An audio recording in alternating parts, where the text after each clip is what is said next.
कहाँ जालान् ती सजिएका शव, कहाँ जालान् ती सजिएका शव, यदि शमशान नै नभए।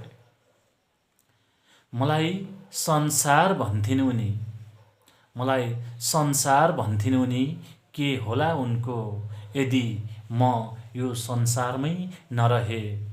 कहाँ जालान् ती सजिएका शव, यदि शमशान नै नभए। निश्चल परियारद्वारा लेखिएको यो भावुक कविता लिएर उपस्थित भएको छु। उहाँ अहिले दुबईमा रहेर साहित्यलाई माया गरिराख्नु भएको छ। मैले उहाँको यो भावुक कविता प्रस्तुत गरिरहेको छु। निकै भारी महसुस गर्छ होला, निकै भारी महसुस गर्छ होला त्यो विमानले पनि, म फर्किआउने दिन। मलाई पर्खेका ती आँखा पनि तर्किएरै जालान्, मलाई पर्खेका ती आँखा पनि तर्किएरै जालान्, म फर्किआउने दिन।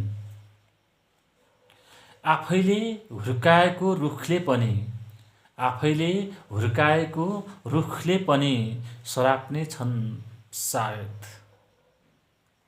आफैले हुर्काएको रुखले पनि सराप्ने छन् सायद। भनी कस्तो महिमा, पोको परी आइस मैमा, पोको परी आइस मैमा। फेरि म तैसँग जल्नुपर्ने, त फर्किएको दिन। फेरि म तैसँग जल्नुपर्ने, म फर्किएको दिन। आउनेछु बादलकै बाटो, आउनेछु बादलकै बाटो, आफ्नै त्यो माटोमा।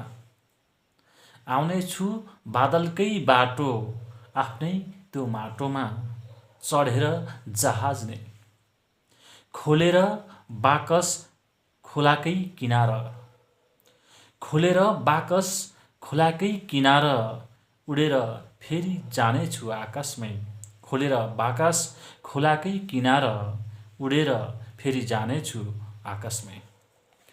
निश्चल परियारले लेख्नुभएको यो भावुक कविता मैले तपाईहरु समक्ष प्रस्तुत गरेँ। विदेशमा जाने नेपाली लगायत हर कोहीको पनि यस्तो व्यवस्था सुन्नु परेको छ, देख्नु परेको छ। यो उहाँ दुबईमा बसेर लेखेको कविता हो। उहाँको स्थायी ठेगाना छ पोखरा खाल्टे मसिने कास्की। हाम्रो